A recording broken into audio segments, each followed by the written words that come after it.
Hi friends అందరికీ.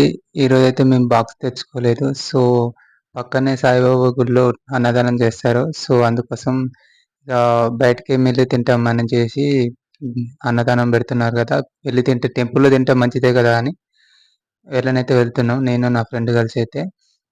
ఆఫీస్‌కి box తీసుకొని రాలేదు. సో, బయటికెళ్తే బయటికి కాదు టెంపుల్‌కెళ్తున్నాం. అయితే "అరే! ఇది కూడా వీడియో తీస్తావారా నువ్వని" ఆడైతే మా ఫ్రెండ్ అయితే నవ్వుతున్నాడు. ఇగ మేమైతే వెళ్తున్నాము. ఇక్కడి నుంచి కొంచెం ముందుకైతే బైవాక్‌లో నడుచుకుంటూ ఎళ్ళాలి. కొంచెం ముందుకు. అక్కడ అయితే టెంపుల్ అయితే ఉంటుంది. ఇక ఇక్కడి నుంచి చాలా మంది వస్తుంటారన్నట్టు. మా వోడు చూడండి ఊకే నవ్వుతా ఉన్నాడు. నేను అందుకోసం అతనికే వీడియో అయితే పెడుతున్నాను. ఇగో టెంపుల్‌కైతే దగ్గరికైతే వచ్చాము. చాలా ఎంత రిచ్ పర్సన్స్ గూడా వచ్చి ఇక్కడైతే వస్తారు. మేమైతే మొత్తానికైతే లోపల దగ్గరికైతే వచ్చాము. ఇదైతే చెప్పుల స్టాండ్ అండి. చెప్పులైతే